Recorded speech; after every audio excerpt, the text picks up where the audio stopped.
Next question. This is always a hard one. My panelists never want to have me use the word, did you have a failure? So it's something that didn't go as you expected. And more importantly, how you recover when something doesn't go quite as you had expected. We'll start with Gary. So obviously we've all tried different things, you know. I mean, every day is, you know, you should be thinking every day, what can you try new? Don't think of anything that you do as one particular failure. I don't like to look at anything as a failure. You know, that's the half full, half empty attitude. It's all in what you portray. So as you get it, I'm kind of a different kind of guy, right? I'm very outgoing and trying to make the positive out of anything that's negative. So don't think of anything that you try as failures. Find out if it fits your operation. If it's obviously a square peg trying to go into a round hole, it doesn't work, but a round peg will fit into a square hole, won't it? So, you know, you have to think this way. So don't think of anything that you try as being that way. Just try and make it work in your operation, and does it make sense for your operation to do? So, I mean, I've tried a number of things in my long career in this field. I mean, I've started in several different operations, small printing, large sheet-fed commercial, and how did I end up at this fairly small healthcare facility in San Antonio? My focus was to come in and turn a failing operation, because it was failing. It was overstaffed, under budget. All they wanted to know was where they were going for lunch every day. So, you know, what you have to do is it's about your people, focus on your people, and just look at what you try as being, how can, because again, I'm never going to admit to anything that I really failed at, because I just look at it as I failed to put the correct operation in place to make it successful. Okay? So we may have changed and adjusted things along the way, dropped different lines that we don't do as well as other lines.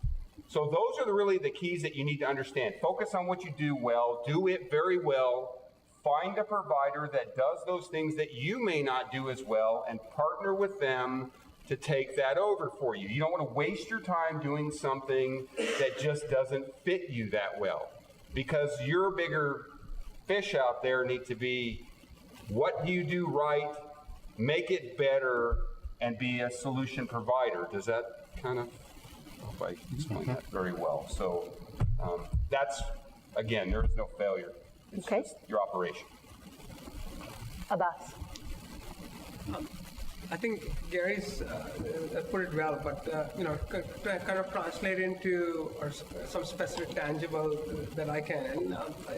It's okay to fail if you learn from it, as Gary said. So I go back 8 years, and again, every failure is a success because you learn something from it. So roughly 8 years ago, when we came on board, as a part of the operation that I inherited was a full-service ad agency, which was part of our offering, and at that point of time, you know, the ad agency essentially supported just a couple of clients, internal clients, and nothing else. So the question was, what do you do with this ad agency?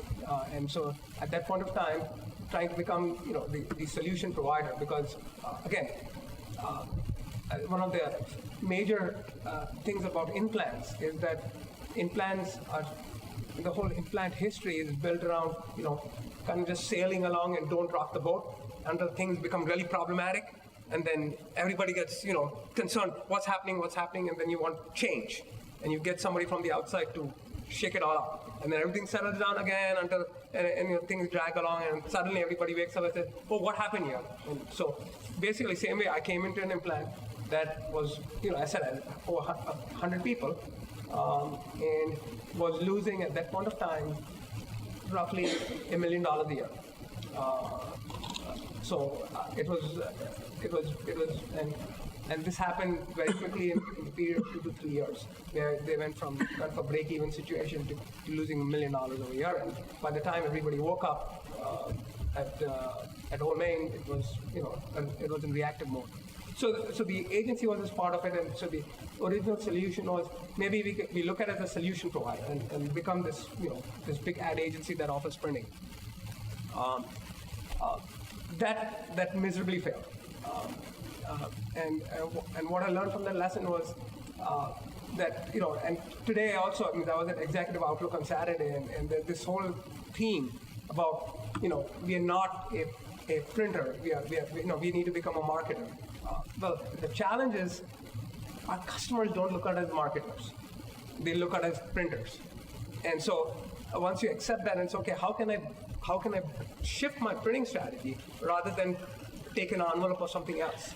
And so when we looked at, becoming this ad agency, it actually backfired because customers said, you can't even do printing right, and now you're going to do my marketing?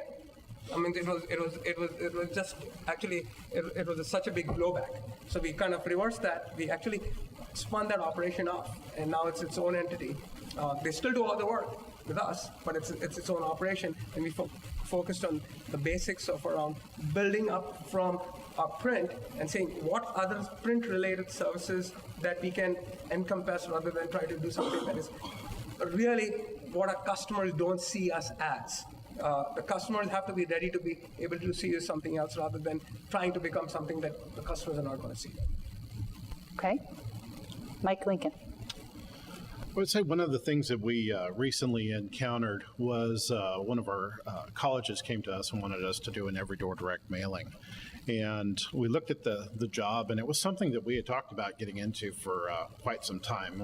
We've got a large mail operation, and the process actually seemed to make sense for us.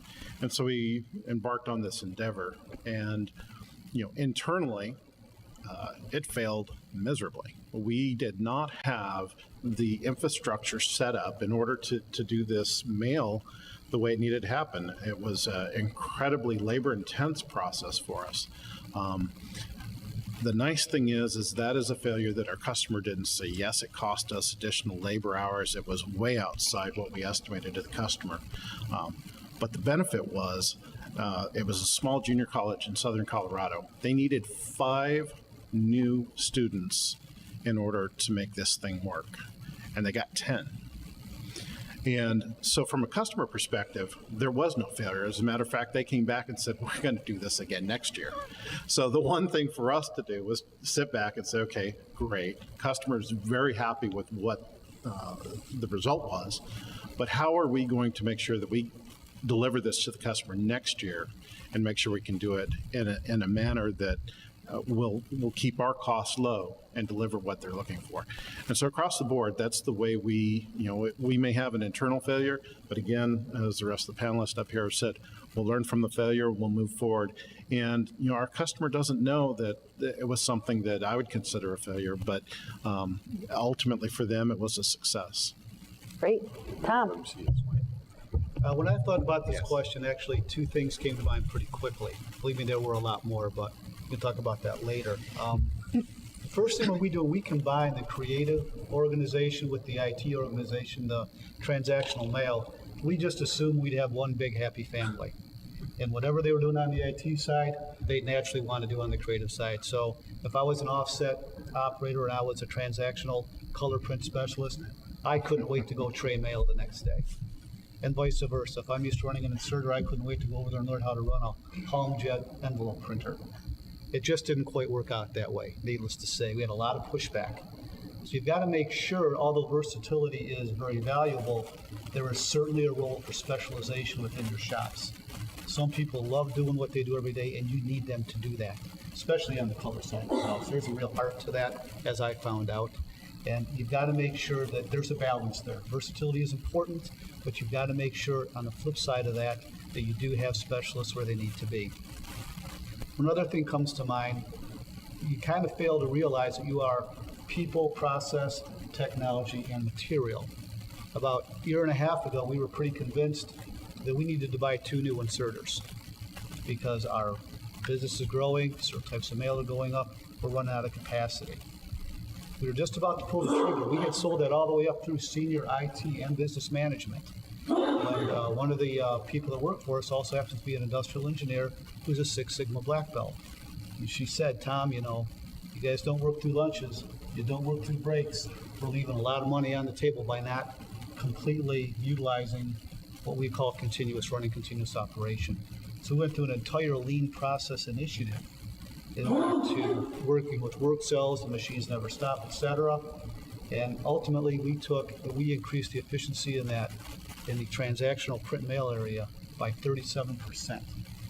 Needless to say, we didn't have to buy machines, and it's kind of embarrassing to walk back and go, we were just kidding. We didn't really need to buy those machines. We just weren't working hard enough. We weren't working smart enough. We were working hard. We weren't working smart. So always keep that in mind no matter what you're doing. Great example.